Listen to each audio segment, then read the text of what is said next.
Welcome to Stu and the Nunn, an online radio show and podcast focused on national security, policy, politics, and selfless service. We're here to give you an honest opinion, different perspective, and hopefully a few likes. We do this by not only interviewing guests, but also sharing our own perspectives and asking you, the listener, to interact with us on the show chat room, via our Facebook page, on Twitter.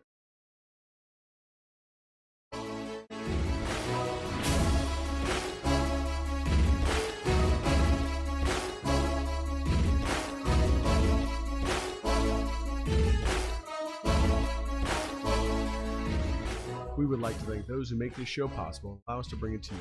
Our show sponsors, Warrior Media Solutions, BlueHammer.com, Mighty Oaks Warrior Foundation, Graybeard Publishing, and of course, Sheepdog Response. We would also like to recognize some of our favorite nonprofit charities who are doing great things for those who have served this country of ours. Veterans Outdoors, Mighty Oaks Warrior Foundation, PinUpsForVets.com, and the Lauren F. Bruner USS Arizona Memorial Foundation. To learn more about these nonprofits and how you can donate to their awesome causes, visit our website at www.stewandthenunn.com.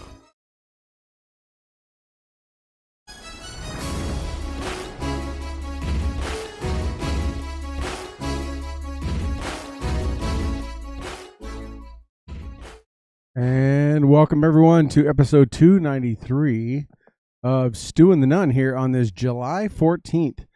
I am joined tonight by the third leg on this stool, Rob The Unpaid Producer. It's just the nickname he has. We're all unpaid, but it just rolls better when it has Rob on it. Hey Rob, how you doing? I'm doing great, sir, and yourself? Good. We're here halfway through the year. I mean, this is like, tomorrow's like the halfway point. July 15th, the middle month, middle day of the middle month, and I don't know. There's probably someone counting down days to Christmas. I don't know. But it is, we are halfway through 2022, pretty much starting tomorrow. Can you believe we've gotten here this fast? I'm definitely counting down more days. I'm counting down the days until it's cooler. Yeah. We've had some triple-digit days here, and next week is going to be worse. Yeah, I'll say the picture behind you, which I think is from your property, does not look like it's in the current time. It looks a little bit more hunting season. Correct. Yeah. That would be correct. Yeah. I mean, the trees could be dying from the heat. That is possible, but it looks a little bit more like October, November. Yeah, and unfortunately, nothing kills poison ivy. I've gotten into it yet again. It's, I don't know, third or fourth time. When you have 10 acres or more and you're working on cleaning it up, you tend to run across poison ivy a lot. Unfortunate. I shudder thinking about it because, yes, I am a magnet for it too. Where I hunt, it is quite a bit out there, and poison ivy and sumac are both out there. I've come to study those leaves on Google so many times, and I usually it stays around forever. I have had it on my gloves where I went out. We usually in August we'll go out, and coming up in probably about less than a month. We'll go out and we call farm day. We'll go out to the farm and we will prep all the stands and clear shooting lanes and get everything ready, in August, so everything calms down before hunting season. And I'll wear a pair of gloves or something like that, and I'll still get it out there because it's hot, and I'll not be thinking, and I'll push my sleeve up or something on me. But I'll throw those gloves in. Last year this would happen. I threw them in the back of my truck in the floorboard or in the back. Forgot all about them. Didn't think it. When I saw it, I was like, this was probably February, March, and I used them for something, and I got poison ivy again. I'm like, you've got to be kidding me! Like, this stuff does not go away. I am. It is. I'm a magnet for it. It has scarred. Literally, I've had scars forever. I get it terrible. I go through a lot of gloves. I buy a lot of gloves. We came back one time, me and the boys, from doing our farm day in August a couple of years ago, and threw our clothes down. Because my wife's like, take all this stuff off. We're stripping at the front door, and it got thrown by the washing machine. She stepped on it and got poison ivy in the bottom of her foot. We never heard the end. It was just like, now we have like a decon bag. We're like literally stripping in the driveway. Everything is, she's in a hazmat suit. That is the nice thing about living out on property. I could strip on my front porch and there's nobody around to see it. I live in New York. I can strip here too. No one really cares, but and at my age, I don't really care either. But yeah, it is. I can't stand it. It just now. One of my sons, my youngest, is immune to it. My grandmother actually was immune. She could handle it. She could wipe it out. It was fine. So I read about 13% of the U.S. population is immune to it. But because you're immune to poison ivy, does not make you immune to poison oak or poison sumac. And he found that out the hard way because we went out a couple years ago doing a farm day, and we had him climb up a couple stands where they're just the trees are just wrapped in poison ivy vines. And he's like, "It's all good. I'm okay." And we're like, "You should put gloves on." And there was sumac up there too. And he was, in fact, it was 2 years ago. He went to his first day. We dropped him. We took him to college. It was right before we dropped him off his freshman year. He had it on his face, on his neck. He just was. He was miserable. We were like, "That's what you get for tempting fate, talking smack about how poison ivy doesn't bother you." Well, I grew up in the country in Texas, Southeast Texas, and never had a problem with it. And it's there. But I guess I was not allergic to it as a kid, but I definitely am now. Yeah. Maybe living in the city for 19 years made me weak, I guess. I don't know. Yeah, it softened you up, made your blood thin. But yeah, so we knew we'd get on a lot of topics tonight. Didn't know poison ivy would start it out, but but I am excited. Thinking just by mentioning that next month I'll be doing farm day and prepping my deer stands. I know what's right around the corner after that because October for me starts hunting season up in the Adirondacks. So I'm ready to start breaking some stuff out and getting after it, especially with the prices of meat, especially with inflation. Yeah, I'm so glad that I hunt. I've got some trail cams on my property, and I've seen some nothing huge, but some decent bucks and quite a few doe. I was walking my Great Pyrenees out in the front part of the property not too long ago, and there was a huge doe out there. She was massive. I'm hoping to see her a little later this year. Yeah, yeah. So, it's trail cams or the trail. I got one last year. I'm gonna get I'm probably gonna get a cellular adapter for it. It's not a cellular one because where I hunt, it's about an hour drive from my house. So when I go out in August next month, I'm gonna hang that one. I'm probably gonna get a cellular adapter for it and probably pick up another one on sale that's already cellular capable, and go ahead and throw them up so I can just get them sent right to my phone, kind of see what's happening. And I'm gonna hang a couple. I'm gonna put up one climber. I'm gonna put one climber for sure in one place. We've got stands up there. 2 climbers. I'm probably gonna get one strapped on, get the cameras up, get everything cut, ready to go, and just let it sit and settle. And right. Yeah. So, anyways, Nice. We could definitely hit on deer hunting later and topics and tactics and all that good stuff. But yeah, well, hey, a lot of things going on. It is which is the theme of every week, right? I know we don't have a guest tonight for those that are tuning in. Sorry for those that last week we had some issues with video, but it finally got it going, and those hopefully you guys saw the show with Paul Koch. If you haven't, you need to go watch it. Rob, what do you think of? Did you get a chance to watch that? I haven't completed the whole thing. I've watched a good portion of it. He's an interesting cat, man. He's very interesting. He's a wonderful guest. Yeah, I told him I was like at the end afterwards we were talking how we do, and he's like, "Hey, sorry if I talk too much." I'm like, "Dude, you're my favorite." I see. On social media. Yeah. I was like, "Oh, he's all over Facebook." Yeah, and I was like, "I'm like, you're my favorite. I just spun you up and let you run." I'm like, I didn't have to ask questions. I didn't have to anything. He just ran with it. In fact, you probably heard I had to break in a couple of times to get back to some topics. Yeah, very, very, very energetic guy. Yeah. So yeah, but yeah, so we got a lot of things going on this week. I know you had a number of topics you wanted to hit on. Toby can't be with us tonight, so I want to give you the floor first, and I'll trail you and add in my pithy comments where do we start? Where do we start? So there's so much. I mean, do you want to hit the ground running? Let's hit the ground running. Let's latch people in, make them say, I don't want to leave the show. I want to keep watching.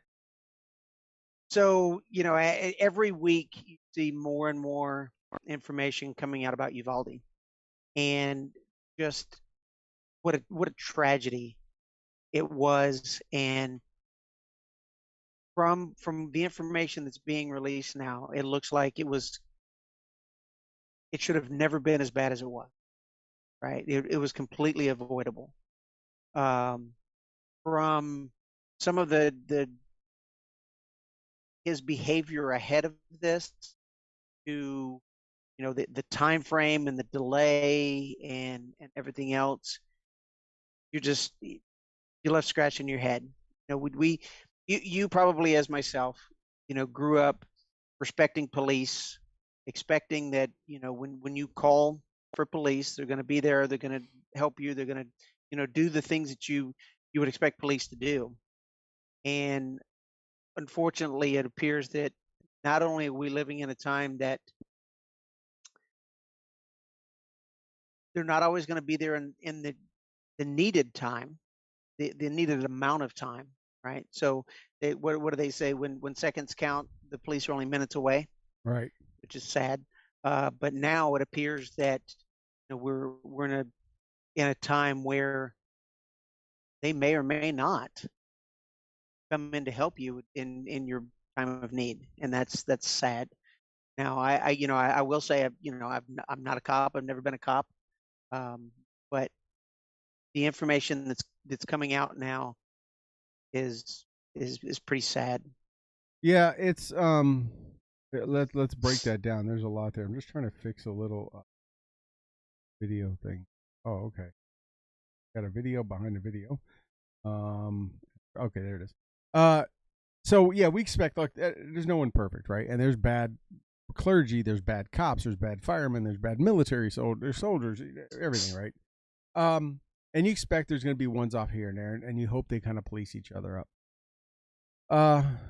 Obviously the Uvalde thing, of course I live here in the Buffalo area, and Buffalo happened. We thought it was horrific for this area, and we thought, okay, nothing worse can happen. What could be worse than this? And then Uvalde happened, and then God forbid we like, okay, that made Buffalo not look that. I mean, Buffalo is still horrible, and especially if you want completely sickening. But then Uvalde happened, going and killing all these kids and this stuff, and then you find out how long he's in there, and then as more things trickled out and the story changed and all this kind of stuff, it was just like, and then you thought, okay, well, the outer doors were unlocked, but the guy was smart enough to lock the inner door, and he barricaded, he must have hid, and so all this stuff comes out. Now we get this video.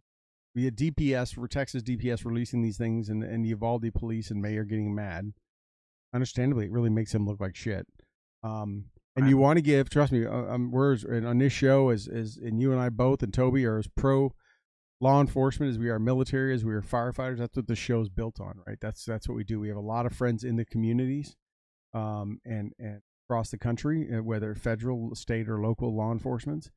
And we all know they've been treated like crap in the last 3 years, and they always are. But really, the last 3 years, they've been, just completely disrespected and everything. But there's this is so sickening to watch this video that came out the other day. There's no excuse. There's nothing that they can say or do to come up with a reasoning of why we saw what happened. Now, I'll say there were some people that came out right up front and made a couple of judgments and things like that. And then as the story came out, a few things got explained, right? One of them, the one cop was critiqued because he kept looking at his phone and he had the Punisher logo on it. Well, then if this came out, well, he's the one whose wife was shot, who was one of the teachers, and she was texting him and messaging him, and that's why he probably was still looking at his phone. And then in the video, you can see them.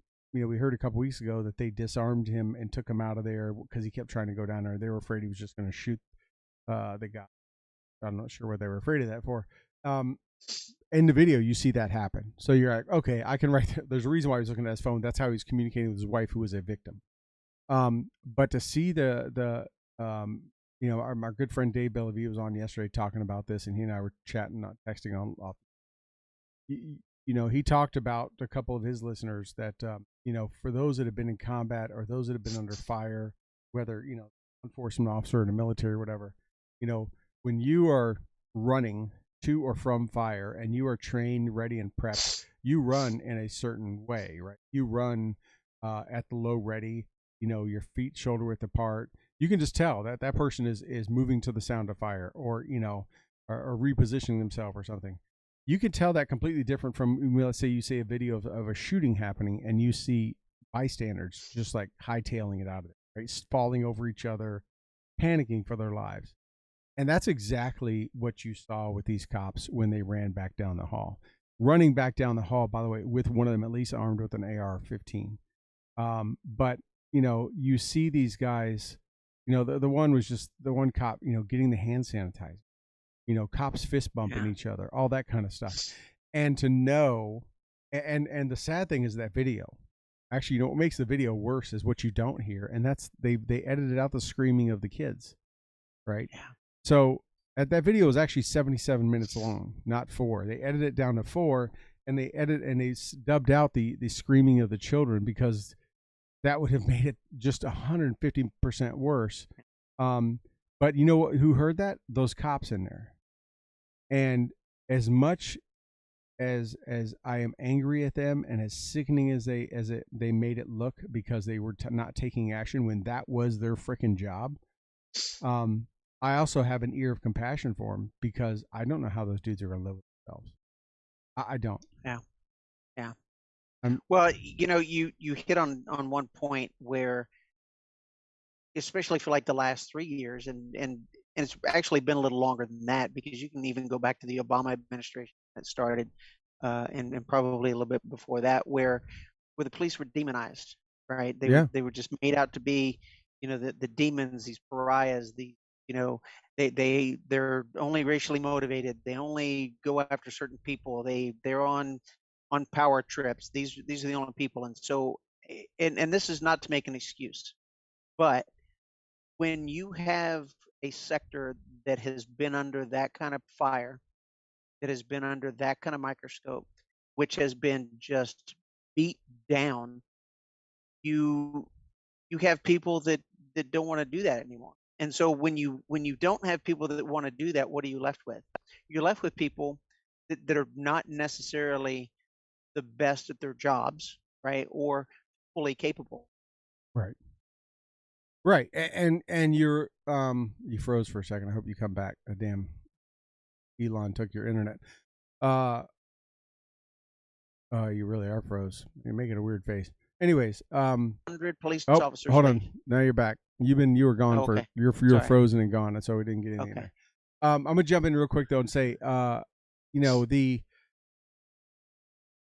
it all happened before they went in there, right? Because we heard a week ago that one of the officers, and I'm assuming it's the first one we saw in there in the initial 3 that came in with the AR, had the shooter in his sight and had called and asked for permission to shoot this, to engage this guy. He saw him in the parking lot. I'm assuming at the start of the video when you see the truck crash and you see him shoot at the people coming from the funeral home, and then you see him running to the building, which is how that video opens up. That somewhere in that point, he had him in his sights and called for permission to engage. Now, I have to think, kind of along with what you said, that probably is a result. Because obviously he was worried because what if I miss or something and it goes through the wall and I hit it? Absolutely a horrific thing to happen. And we that go to combat have the luxury, if you were to call it such a thing, as we can take that shot, and if it happens, we call it a casualty of war. It's a terrible thing. It doesn't mean it's not going to affect you, but it's just you're on a battlefield, right? And that just happens when there's innocent people on the battlefield.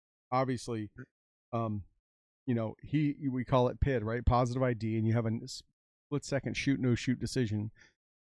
We can Monday morning quarterback this all day. But we could sit there and say he should have shot and just taken the chances. But at the same time, if he would have shot and either hit him, and I doubt it would have went through, but let's say it hit him or it missed him, right? Because he's under duress, and maybe he ran and dropped in a prone and trying to shoot this guy on the run, and he does hit a kid. Obviously, the school district, they would probably prosecute the cop. They would, the family would have a civil suit, all that kind of stuff, right? So yes, that probably caused that guy to hesitate for a second. And it's easy for anyone, including myself and you and everyone else, to sit there and go, I woulda, shoulda, coulda, right, at that time. But just like those that go to combat, you don't know how you're going to act until you get there, right? And people. Well, like I was saying, is Seattle over the last 2.5 years have lost over 400 police officers. through defunding, through people just no longer wanting to put up with the nonsense that comes with being a police officer. And so when you start losing all of these different officers, you're not only losing a position, you're losing, in a lot of cases, you're losing the experience. You're Experience, losing the community the awareness. knowledge that Yeah, yeah, yeah. yes. And so and the biggest fear I have is it's not going to get, it's going to get worse, because we're already seeing results of the years of that demonization, that just beating down the police officers. And it's unfortunately just not going to get any better anytime soon. Well, Now maybe plus there is a look at bright this side. real quick. Look at this real quick, Rob. When you get rid and lose all that experience, right, and you get desperate, you lower your standards to refill your numbers, right? The military does it all the time. When they're not hitting the recruiting number, I say Army, but the military in general, when they're not hitting recruiting the number, they start allowing in face tattoos and felonies and no GEDs and no high school diploma. You lower the standard. It's like being on a co-ed softball team, and you need one more girl to be out in outfield, or else you got to forfeit. You'll take the pregnant one if she just stands in right field and doesn't run, just so you can play, right? So if all these officers are leaving these law enforcement agencies, and I hear them all the time. I see things. I know people in the area that are always like, we're hiring, we're trying to refill. The cops are retiring, they're quitting, they're doing whatever. So they're desperate. They're lowering their standard, and they're probably, in some cases, I know, accepting people that normally they would not have accepted, right? For whatever reason, physical, mental, whatever, right? Backgrounds, whatever. Well, and just like the military, how many lost their jobs because they didn't want to get the COVID shot? You just had 60,000 National Guard troops not get paid because. And now I saw today there's 260,000 left in the military right now that are going to start getting out processed. 260,000 in a force of 4.1 million, I think, or something, that are going to get out processed because they did not get the shot. Entire military who lost a total of 93 to COVID deaths. Over 400,000 got sick and totally recovered, and 93 deaths. And they're going to kick out almost over half of what they had gotten sick. They're going to kick out, but they didn't get a shot. But anyway, that's a whole other topic. Shot that Fauci has admitted does not prevent the spread of COVID. Right. So, but back on it. So, it's. I guess the one thing I want to bring up is it's easy to blame them. And yes, I'm not giving him an inch of room, right? I see a guy who's a parent try to get there, and they disarmed him, took his weapon, all that kind of stuff.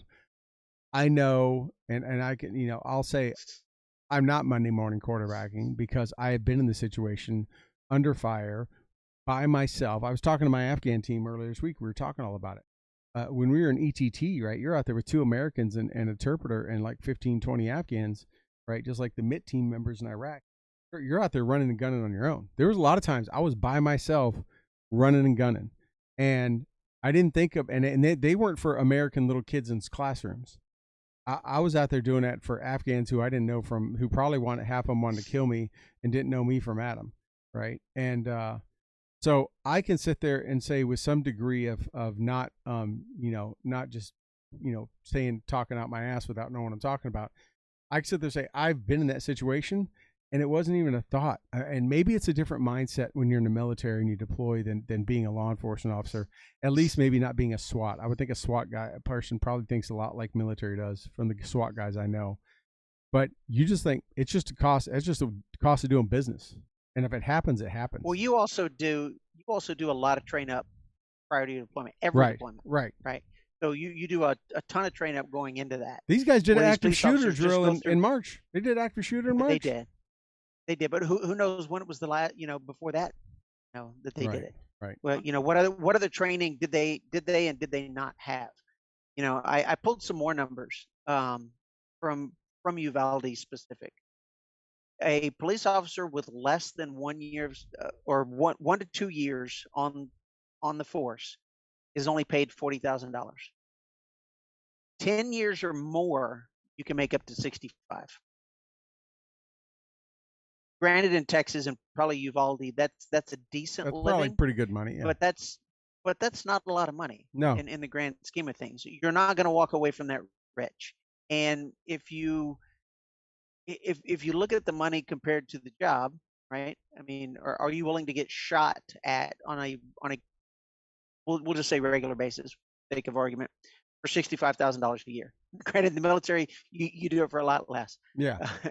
especially when you and I joined originally. Yeah. So, Yeah, no, but I mean, I that get it. It's just it took a border patrol agent from outside the classroom because they were all lined with windows to take the guy out and distract him. Now, it's just again watching it.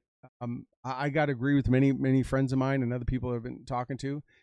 Every one of those guys should be fired, removed, and never allowed to be a law enforcement officer. Right? Not that that's going to bring anyone back, right? But there has to be some kind of punishment, if you would, right? Besides the one that they're going to go through, because I know without a doubt, survivor's guilt's a real thing. It's a real thing in the military. If you're home on leave and your team goes into combat and it goes in a tick and most of them get taken out and you're home on leave, that affects dudes. I mean, you could be anywhere. You just didn't go on a mission that day because you felt like crap, whatever. But for those guys to hear the screams that none of us have heard because they edited it out, to hear those kids screaming and crying and all that, I think we're going to see, as much as I don't want to, I hate to say it, I think we're going to see a rash of suicides coming out of the guys that were Uvalde cops. yeah, it's unfortunate. You hit on another point I wanted to make. Firing these guys, and I looked up that position for the Uvalde chief of police or for that district. We've had Sheriff Lamb on, who is elected, right? He's elected by the people. He reports to the people. And unfortunately, we have a lot of chief of police across the country that are either politically appointed or are hired. And this chief of police, unfortunately, was one that was hired. So when you look at, okay, who's hiring the chief of police, it's not people with any background experience in policing, right? It's somebody who works for the city or somebody who works, in this case, for the school district. And so you end up with somebody who's a chief of police that is going to have to live with some decisions that he unfortunately made that led to this. Well, and he had recently just got elected to be on the town assembly or board or whatever, city council, and they just removed him from that because I mean everything was initially, right, and you almost can't. We always say, right, in combat, that in the military the first reports in the battlefield are wrong. The first 25 reports out of this incident were wrong because they kept changing them all the time. And one of the things they said was it was him, the police chief of this school district police, which I don't even know why they have a school district police. It's only 16,000 person town, but that he made the call, was the incident commander, and made the decision not to let anyone go into that or whatever. I think there were cops there from a number of agencies, both federal and state. There were Custom Border Patrol, all that kind of stuff. I don't know. Again, this could be me Monday morning quarterbacking, but this is also me knowing things that I've done in Afghanistan and Iraq. Maybe there was a few times that I went against orders or what people thought were the right thing to do and did what I thought was the right thing to do, and luckily it came out that way. But I would feel that if I'm sitting there hearing those kids scream or whatever, they would have been trying to disarm me like they disarmed the father who lost his daughter, and I'd be going, get the F out of my way. I'm going to smoke this dude, or I'm going to go down enough to where I'm going to distract him. And I don't know. I'm not saying I'm superhuman. I'm not saying I'm anything special. It's just, to me, it's what's in our DNA. I think when you raise your right hand and you're willing to either give your life on behalf of this country or give your life on behalf of your community, which is what a police officer does, right? You got to be willing to do that. And if you're not willing to write that check, then you're in the wrong line of business. Well, I mean, I don't think that an 18-year-old could have taken them all out had more than one gone through the door, right? He could have been distracted by the first or second that goes through the door, but somebody could have taken him out. Now that is me Monday morning quarterbacking, but I mean that's just kind of common sense. He can't take everybody out, and if an 18-year-old can do that, I would ask where he got his training. Right. So, No, it was just those first three guys in there should have been in there, right? They should have Yeah. they should have blown right in. You know, here in Buffalo, we had a possible shooting at a big high school, McKinley High School here. It's been all over the news. Probably 4 or 5 months ago. I don't remember when it was. Every law enforcement officer within the sound of the radio responded, federal, state, everything, and descended on this high school where there was a fight and I thought there were shots and all that kind of stuff. And I mean, they all ran there. Anyone that could. We had an incident last maybe year before last, at a church right near my church, and I was leaving my church on a Sunday, and I saw the highway, the intersection was blocked off, and I looked down the road as I drove by, and it was a 2-lane road, and there was nothing but cop cars and lights for as far as I could see. I knew that church was there. I called back to I'm on the security, and I said, "Hey, something's going on at this place called the Well." Anyways, the bottom line is, and I listened to the audio earlier. Their audio system had a short in it, and it sounded like gun. And they were live streaming the service and everything. That's what I saw later. They were live streaming. It sounded as clear as I would have put my money on it. That it was gunshots. I mean, it was Oh, wow. audio snafu, and 5 or 6 different towns worth of local PD, state troopers, and everyone else just descended on this church, which probably only has about a congregation of 400 or 500, in minutes. And they cleared that place out. And some poor sucker was just walking through the woods. It's like right in the wooded area behind the church. That dude got taken down. He got zipped up and cuffed. They took him out. They thought he was leaving the scene. They thought he was the shooter because he was just walking through the woods. They were on that place like white on rice. I mean, it was like nobody's business. And you know, I see that, and it was I'm talking 2 or 3 towns over, of cops that just heard it and just bolted over. Right, didn't matter what jurisdiction it was in. There's a church on Sunday morning, and I just see that, and I see this, and I go, "This is Texas. This isn't San Francisco. This isn't Baltimore or Chicago. Right. Like Uvalde, Texas, is not getting shot up like Chicago does every day of the week. Like, you know, they should have just, and it looked like they had a pretty good turnout, but just for them to stop in that hallway, Right.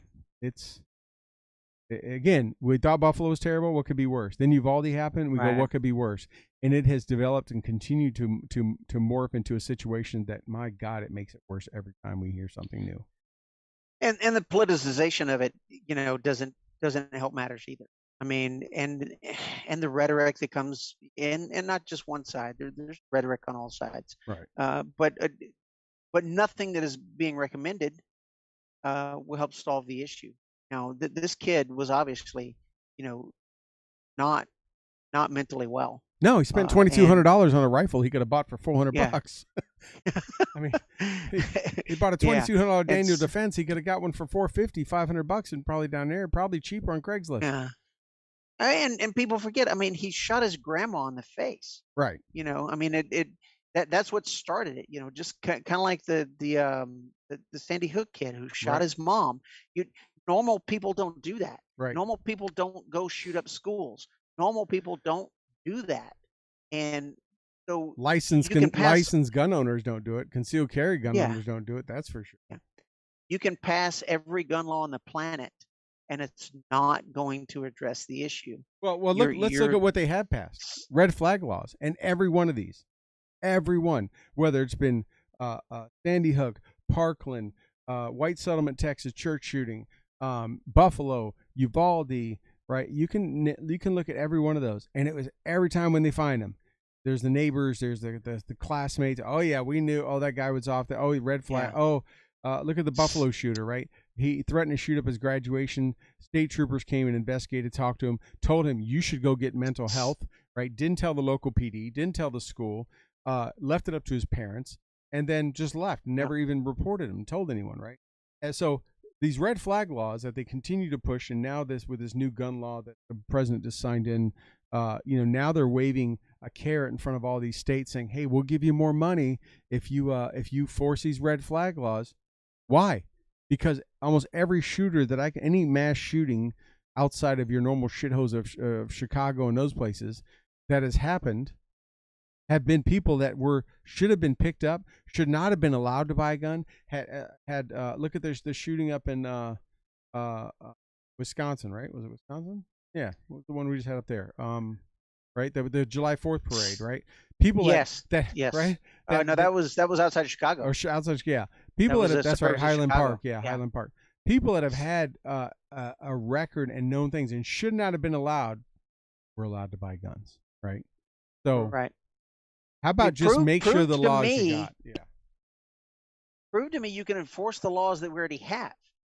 If 6,000 laws aren't working, 6,001 is not going to fix it. right, If you're not enforcing the 6,000 we have on the books. right. So, I mean, and until you can prove to me that you can enforce them properly, don't try to pass new laws. Pass something that's going to help you enforce the laws that we already have. And let me say, I'll say it right here. I've said it before. I'm all for raising the age to 21 of people to own a long gun and own a rifle. I'll say it right now. I'm all for it. By the way, make 21 the age when they join the military, because you can't have it both ways, right? If you Right. if you're going to say that we cannot trust a young person with a gun, with a long gun, a rifle or whatever, shotgun, whatever, till they're 21, then we probably don't want them carrying one in a foreign country, which could cause an international incident, right? We probably don't want Well, them carrying it over there. So raise the age limit to 21 to vote.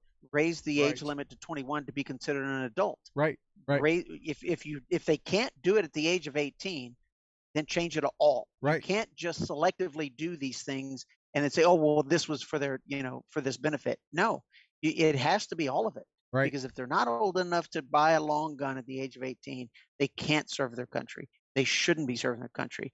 I was And they watching. surely shouldn't be picking who should be the president or governor No, or local leaders, because obviously they don't have the mental fortitude or maturity or anything else to do that. If we can't even trust them with a rifle or to serve their military. So it's just like you want to let females in, and you want females in every branch and in every part of every military and infantry and this. That's cool. When are they going into the selective service office? Make it right. equal, but it's got to be equal everywhere. Otherwise, it's selective compliance, and your argument's BS. Government is responsible for more deaths than any AR I've ever owned.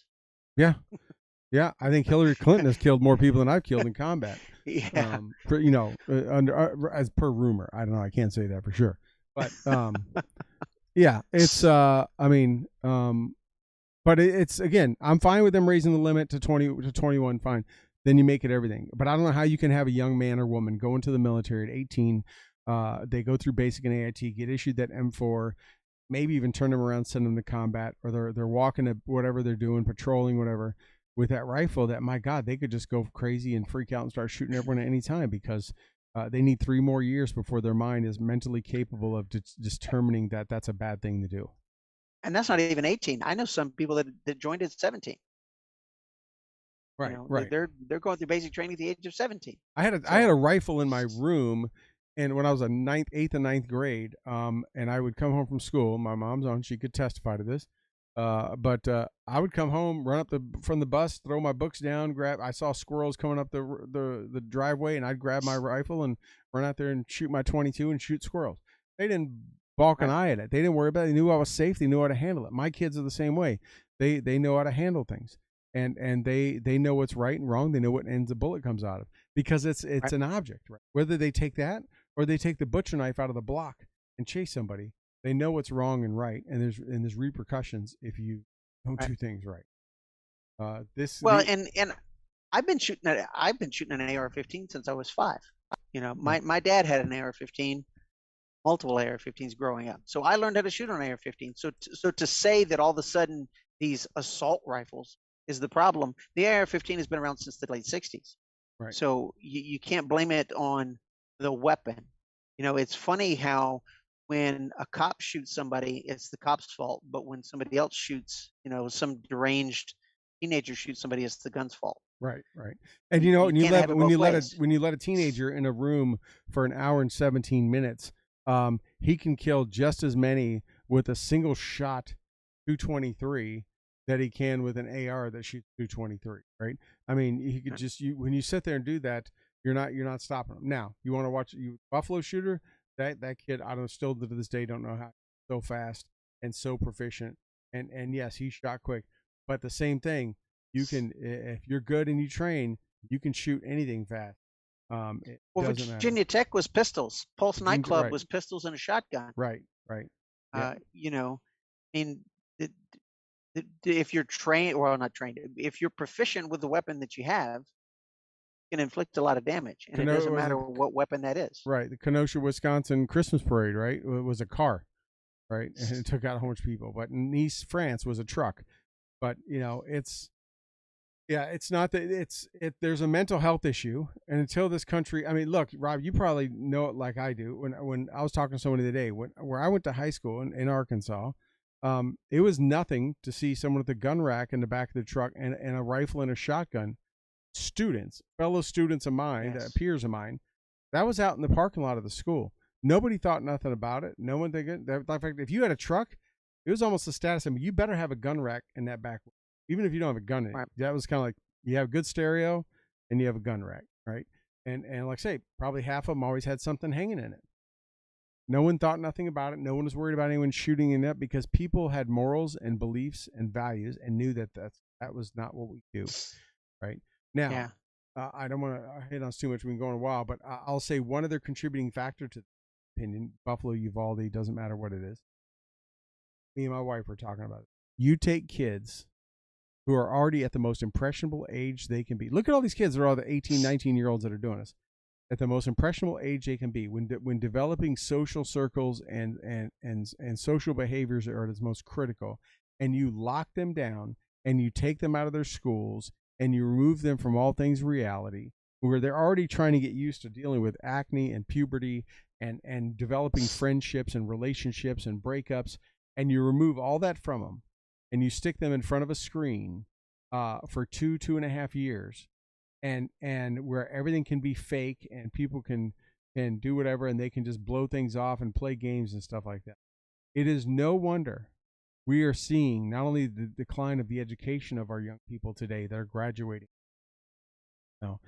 but we're seeing the decay of these morals and character in our young people, because there's no thoughts of repercussions, and people are going to think bad of me, or I'm going to get punished or whatever, because they sit in their bed and get online long enough for the teacher to be, and usually don't turn their cameras on it. I've talked to enough teachers that tell me how they just saw it go that way, where they get on to a Zoom session when we were still in all locked down, and they're looking at 15 black screens. The kids just wouldn't turn their cameras on, and they would hear them snoring and this and that, whatever, and they would just do whatever they wanted, and they could talk however they wanted to people, online, just like people do, where they harass and bully people, because they're not having to face them. They're not worried about getting their ass beat, and they could say whatever they wanted, because we're all separated anyways. You'll never convince me that was not has not been a major contributor to a lot of this. Well, and you can't legislate morals, right? No amount of legislation is going to put morals into somebody, some morality. That starts at home. Yeah. That starts with parents, and parents being involved and teaching kids from a very young age. So that's unfortunate. Right. So. Right. So you hit on one thing that's kind of somewhat related to this, and I wanted to talk about, and this is the Brittany Griner in Russian jail for having hashish oil, some on CBD her, right? oil. Was it hashish oil or CBD oil or something like that? It was hash oil, and it was in a vape pen she had, and I was thinking of something. You're talking about raising the age limit, to make things fair. If the United States works to get her out of Russian prison for bringing drugs into the country illegally, are they going to release every person they have in prison here for having marijuana? Are they going to release them? It only seems fair, if you put the full weight of the United States, behind this and bring her home, that you release all the people with these minor charges of marijuana. Well, they're pretty much not even you're obviously saying it's okay. Yeah, well, they're pretty much not even arresting anymore. But let me ask you, why her? Russia has other people in detainment. Iran has people in detainment. What makes her special? A WNBA basketball player? Didn't even know who she was. Most people probably didn't before this happened. No one watches WNBA. I'm sorry. I'm just telling it like it is. But why her? Why not the other people that Russia have in detained?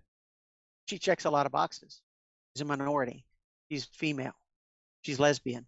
She checks a lot of the different She boxes hits all that the narratives. She hits everything yes, there. Yeah. every one of them. So if she was a Every one white of them. straight male, that just forget her, right? She's done. Yeah, she'd die in Russian prison. Yeah. And it was I saw another basketball player that was tweeting to LeBron James who was complaining about it, and I'll read you his tweet. He says, "You call it a step back. We call this a walk back. You are free to leave, buddy, or you can even volunteer for an exchange for her. Some people literally have no idea what it's like to live in a dictatorship. Keep taking your freedoms for granted." Now, this basketball player was raised in Turkey, or was born and raised in Turkey for a little bit, and then got to live in I think Switzerland. But so he has spent some time under some dictatorship and understands, the freedoms that we have here. And LeBron is one of the biggest squeaky wheels that simply complains about the country that he lives in, but refuses to leave. But boy, he likes taking that China money. He loves sure defending does. China. Yeah. He sure does. All over. They got him by the balls. And the dollar. Yeah, she's I mean, I don't know what's going to happen. I mean, it kind of surprised everyone. She admitted guilt second day of the trial. I'm sure Putin is just doing this just to use her as a bargaining chip to get someone back that he wants. He doesn't care about her. I mean, she played for their basketball team. Yeah. Care about her. He could be using it for Ukraine as well. I mean, he could leverage her for Ukraine. I mean, Ukraine's lost a lot of basketball stars, hockey people, performers, musicians. All kind of people have died in Ukraine that are rich and famous. So I don't know how she balances that. But because she checks all these boxes, the Biden and the squad and that whole group could simply force Biden to give in to any demands that Putin wants in regards to Ukraine to get her back. Yeah, I guess they need to. Ukraine needs to put some gay female minorities up in the front and get killed, so they can get some compassion from this administration. Maybe Biden would go over there because he sends everyone. The $70 billion isn't enough compassion. No, that's not. No, he's they need to lose a few that check a narrative of and hit all the right demographics. But yeah, so we'll see what happens. I mean, he admitted. They haven't sentenced her. Have they sentenced her or no? I don't think so. Yeah. We'll see. I mean, it's amazing you go from kneeling at the anthem and talking shit about your country to now begging your country to come get you out. Yeah. Words have their words have meanings and actions. And for something silly like a vape. Yeah. I mean, it was dumb. It was minor really? For sure, right? Yeah. But that's how you know he's just doing this for some other reason, right? There's absolutely no, I don't give a crap about her vape thing or her being gay or that kind of. Yeah. So we'll see what happens. And then when it's all done, she'll either go to prison and we'll just forget all about her because it's something more important to talk about, or she'll come back, she'll make her news circles, and then she'll fade away to be nothing that no one even cares about anymore. Yep. I'm surprised they haven't sent Kaepernick over there to help get her out. And they should do that. Man, send her over. Right. Yeah, maybe we can leave him there.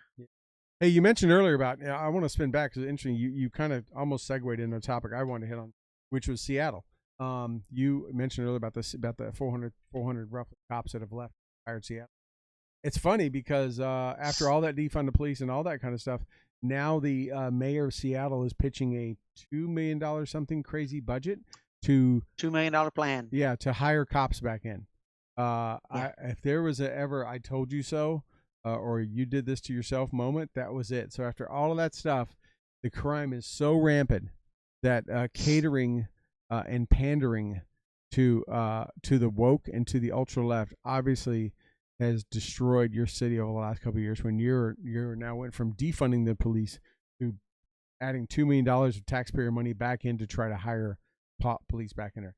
And let me just ask you, Rob, who do you think you're going to get the cream of the crop officers to come in there and be cops in the city, seeing how they treated people, or are you going to get the desperate, we'll take whatever to be a cop here? And then what kind of police force are you going to have?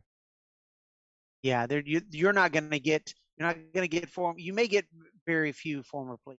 You may get some that, maybe have not found a job or couldn't leave the state, or, have been working at the local supermarket since they lost their job because of COVID. You may get some of those, but you're not going to get the best police officers back on the force. We talked about it a little bit ago. You're through these actions, they're losing not only the people in the slot, they're losing the knowledge and the, Yeah. and you're just simply not going to get those people back into that. That's kind of a mentality, within that group, that once they decide to leave that profession, they're not going to go back to it. No, not at all. They'll go and take their retirement or do whatever, and they're covered by HR 218. They can go be hired guns, security officers, go work at a university, school, whatever, lower crime, not having crap thrown at them and cussed out and on a riot line or nothing like that, and like 2 paychecks, put up with all that crap. United States is a big country. They can go anywhere. I think a lot of those guys. I heard Florida's been trying to recruit a lot of them. Yeah, they may go be a cop somewhere else. Right. They're not going to go be a cop back in a Seattle, back in a Houston or San Francisco. They're going to go somewhere like Florida or Texas, where they're wanted. Right. Or even Idaho, Montana, right. Some small town that's going to take care of them and back them up. Right. So, right. Well. Yeah. But so Seattle, man, that's what they're doing. It's $2 million in local taxpayer money to hire back and rebuild their police force that they gutted. It's just how you look yourself in the mirror every day, knowing you did, like you didn't see it coming. Right. What else you got? Well, it was announced this afternoon Ivana Trump passed away at the age of 73. That's I heard they sad, found her at the bottom of the stairs, but she had cardiac arrest. Yeah, she had a heart attack. Yeah, that's unfortunate. There's a lot of unrest around the country, around the world. Sri Lanka's in a little bit of a pickle right now. They've you know what got them that? You know what got them there? Being woke. Yeah, they embraced a green energy plan. They embraced an environmental green plan, and it broke the country. And they enacted and enforced all these green initiatives, and it caused the price of food and everything else to skyrocket. Fuel and everything else, where they were very self-sustaining. They were completely self-sustaining, and completely broke. People are swimming in the president's pool.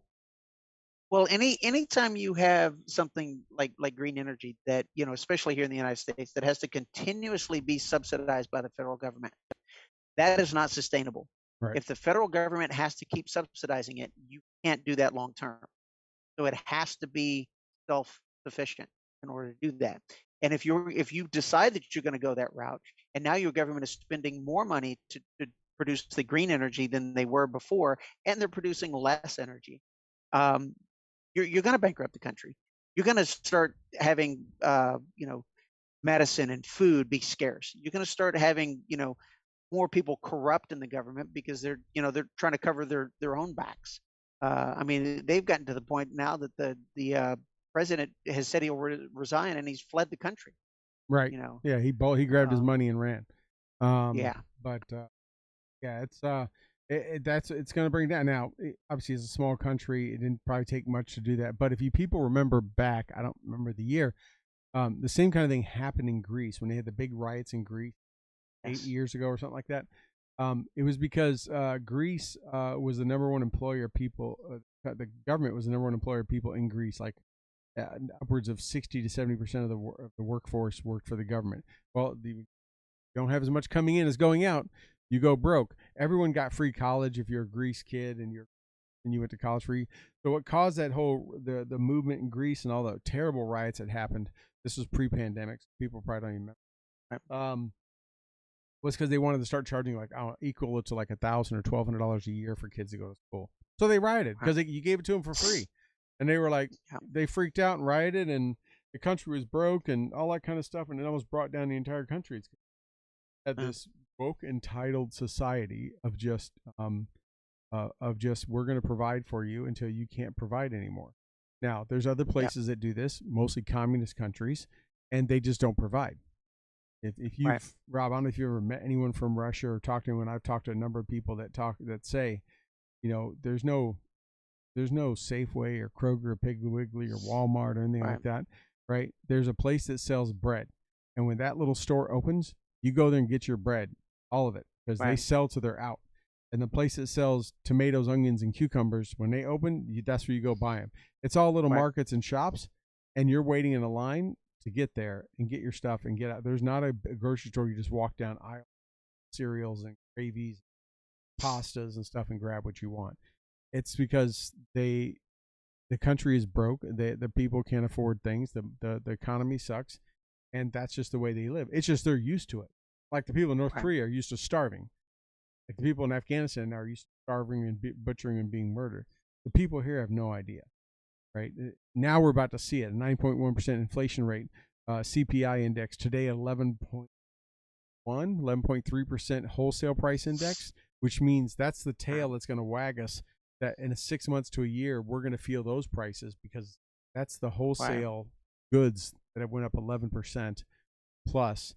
That cost is going to get passed down to us over the next year. This country is about to see it. We are in a world of hurt. The economy's in a world of hurt for a while. The last time we had we're inflation like this, it was in 78, 79 when it was 11+%. We're at 0.1. Right. And it took 81, around 1981, Reagan, trickle down economics, all that kind of stuff for it to correct itself. But it wasn't without pain. Yeah, I was fortunate enough to be in Berlin not too long after the wall came down for New Year's, and got to meet some Germans from the other side of the wall. Yeah. And got to hear some of the stories about just how, like you're saying, you go to the store when it's open, and when there's not always a guarantee that there was going to be food there. So it was crazy watching the difference. I mean, you could still see at the time going from one side of the country to the other, and just the difference, because it was still in a rebuilding phase. So you could see how everything had just gotten just left to rot basically, and no upkeep, and that was pretty interesting to see. So. Well, it's going to be interesting to see what happens with we've been talking about the midterms are coming in November, which God, fast enough. I mean, every sign, every indicator is that the both houses of Congress are going to completely flip and go GOP. I mean, the polls are just to the point where the Democrats are now turning on President Biden administration. They don't want to go on. So, I mean, all we can hope for, in my opinion, proof majority of real Republicans, and the country doesn't go that much farther down. It gives us a chance for the two houses of Congress, who are hopefully controlled by smart, economically and patriotic people that can override vetoes and can start putting some things in place to make and wipe out executive orders, because laws in Congress wipe out executive orders, and start holding people accountable and start putting some stuff in place, things back before it goes too much worse. But I mean, there's a book I've talked about on here before, 9 Meals to Anarchy.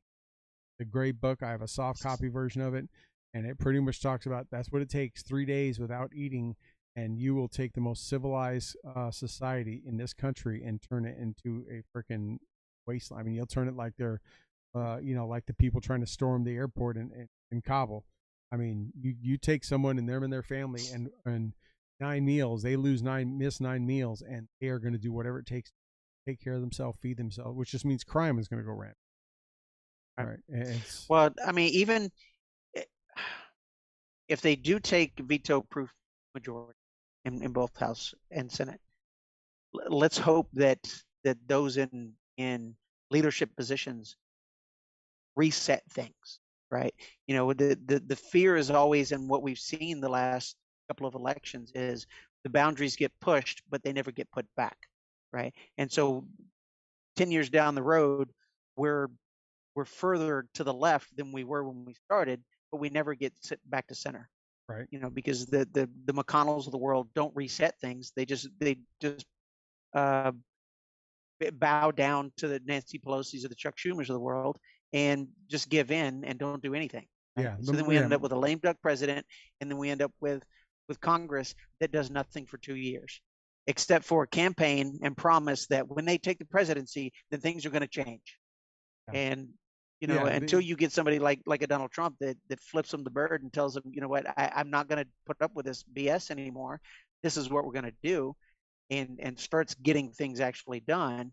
I mean, can we get that if Trump is elected again? Can we get that if DeSantis We just need McConnell. wins? We need McConnell and Graham out of there, and all those. I'm so glad that the Republican Party is split right now, with the majority starting to be more and more what they call MAGA Republicans and not established Republicans. McConnell and Kowski and Romney. Were just told, like you said, things would get shifted to the left, and they never really brought it back to center. They just kind of hung out there, and then it got shifted more to the left, and that's the way it's been. They need. I mean, great. Nancy Pelosi's out of there. She'll retire. Her and her drunk husband she'll be out of here. We don't have to see her sitting behind the president anymore. Tackling and high drawn eyebrows. But the rest of them need to come in there, start looking to common sense. One, hold some hearings, hold some investigations, real ones, not in front of cameras. I wish they wouldn't, because that way it keeps people from grandstanding. Get into the bottom of some of this stuff that we're. Hold some people accountable, and then start passing some laws and putting some things in place that will, that the president can't veto. He can drag his toe on and let it ride out, but he can't that make it veto proof, and they put laws in place that start doing some things, shutting down, protecting this border, handling some of the stuff that's going on with the supply chain, start enforcing some. That's the best we can hope for, regardless of who runs.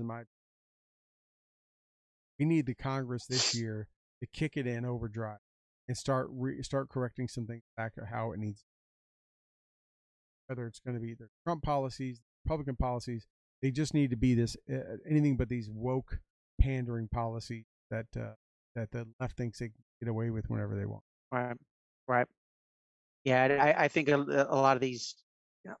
We've always talked about term limits. I'm a big fan of term limits. I've heard somebody say, well, you're going to lose the experience. You're going to lose the experienced politicians that are there, and that's going to hurt. Well, I think the experienced politicians are the problem. Right. We've had corruption. We've had. That's what Paul and I talked about that last week. We talked about term limits, and he's not a fan of them, and I am, and we kind of talked back and forth where we are and aren't. Like, I wrote it off as I get the squeeze is worth the juice is worth the squeeze to have term limits, compared to maybe having a couple good people in there that you lose after 2 or 3 terms because they just can't run. That's okay, because the flip side is there's a lot more people that need to be out of there. Right. Time. Well, what's the phrase? You always get what you've always gotten. Always do what you've always done. And we keep doing the same thing, and until the American people get tired of it and start getting these people out of office, we're going to end up with the Pelosi's of the world that have been there for 43 years, the McConnells that have been in office for 40 something years. The Bidens that were there for 47, right? Jesus. Yeah, but yeah. So, hey, we are just clicking over the hour mark. I know you had a lot of topics. Anything else? I want maybe hit on one, maybe 2 more, and then we'll probably wrap it up. No, go for it. You don't have anything else you want to talk about? I think I've got all my topics covered. Oh, I bet you hit on. Oh, so I got one more I want to talk about. Solar panels. Yes. So I read an article today that the state of California, probably the whole country, but it came out of LA Times, that the state of California is about to face a major catastrophe crisis. And that is, in 2006, they started pushing in a lot of subsidies and getting as many people in California to cut over to solar panels as possible, and equipped many homes, and they gave all these subsidies for that. Well, solar panels have a life of 25 years.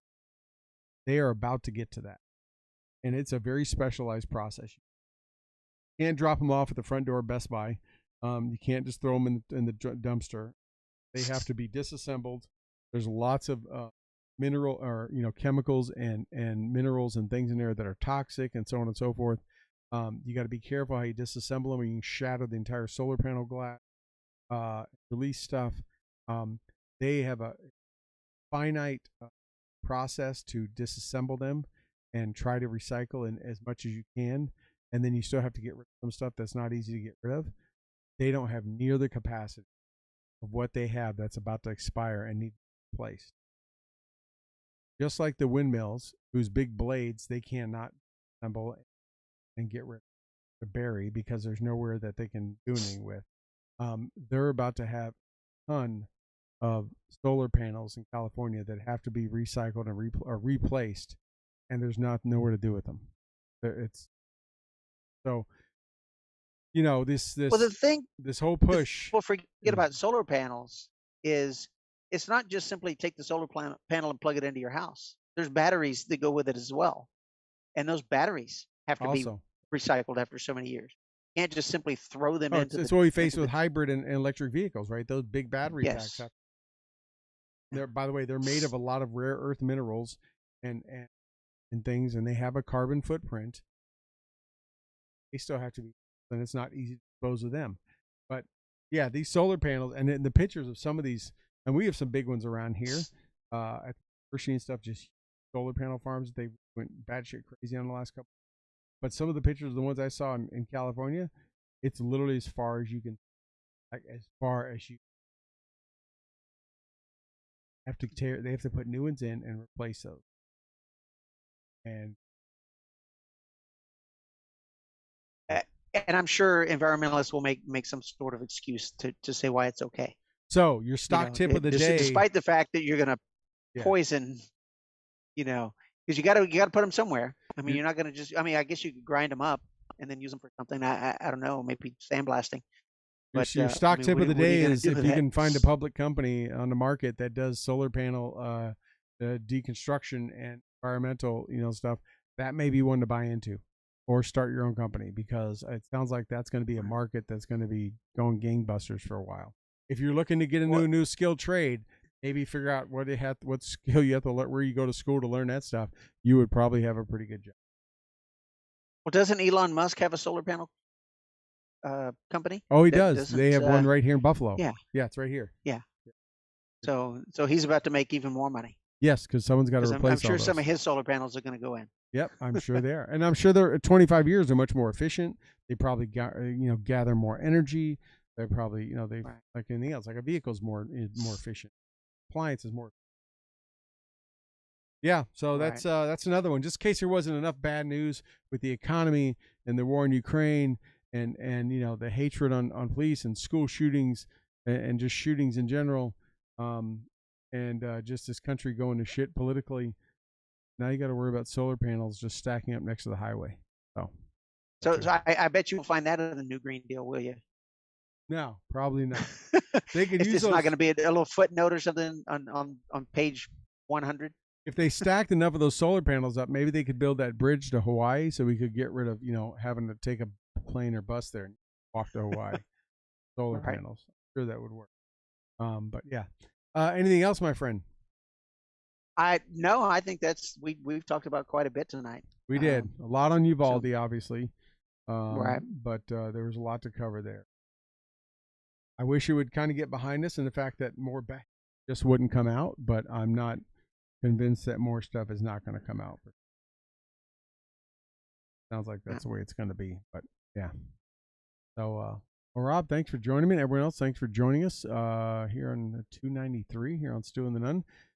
Next week, do we ever Rob? I don't know if we have a guest lined up for next week yet. Do we, Rob?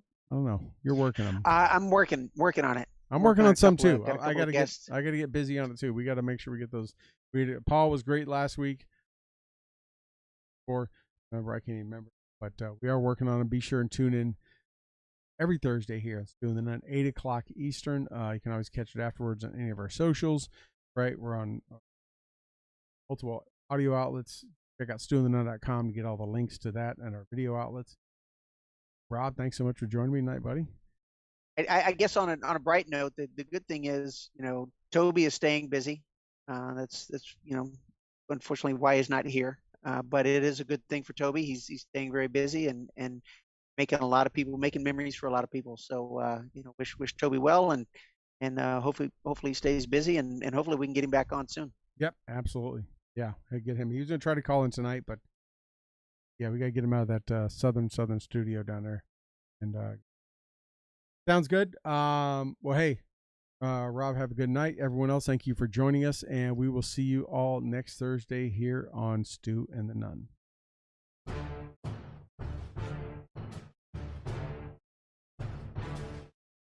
Well, that wraps up. Hope you had as much fun listening to it as we did hosting it for you. Don't forget to like our Facebook page and follow us on Twitter. You can find all these links at stewandthenun.com. We will talk to you again next Thursday at 8 p.m. Eastern, 7 p.m. Central.